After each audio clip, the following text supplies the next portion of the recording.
Près de 5 mois après l'enlèvement de Nicolás Maduro par l'armée américaine, on apprend que le Venezuela va restructurer sa dette. Et pour redresser ses finances et faire revenir les investisseurs, eh bien Caracas a choisi le banquier français Mathieu Pigasse. Le chantier est colossal. Nous allons le voir avec Demet Korkmaz dans 64 Échos.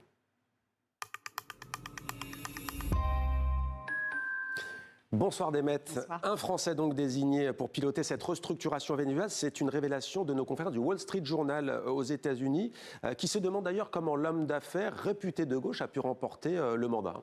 Eh bien, figurez-vous que c'est Caracas qui a choisi Mathieu Pigasse, non pas par hasard, puisque l'homme d'affaires avait déjà dans le passé mené des missions de conseil auprès d'abord d'Hugo Chavez, puis de Nicolás Maduro. Il connaît donc très bien les autorités vénézuéliennes, c'est ce qui a probablement fait la différence. Et puis en matière de restructuration de dette, il en connaît aussi un rayon, puisqu'il a eu à gérer celle de la Grèce, de l'Argentine, de l'Équateur, de l'Ukraine.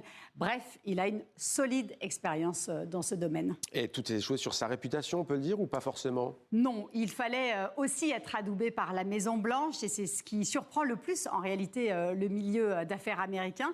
D'après le Wall Street Journal, tout s'est joué 3 semaines après la capture de Nicolás Maduro, lorsque Mathieu Pigasse, comme d'autres invités de marque, assiste à une projection privée à la Maison-Blanche pour découvrir en avant-première le documentaire consacré à Melania Trump. Par la suite, Mathieu Pigasse effectuera une dizaine de séjours à Caracas pour rencontrer Delcy Rodríguez, l'actuelle présidente vénézuélienne, qu'il connaît déjà pour l'avoir rencontrée dans le passé. Et on parle d'émettre d'une dette colossale. De quoi s'agit-il exactement ?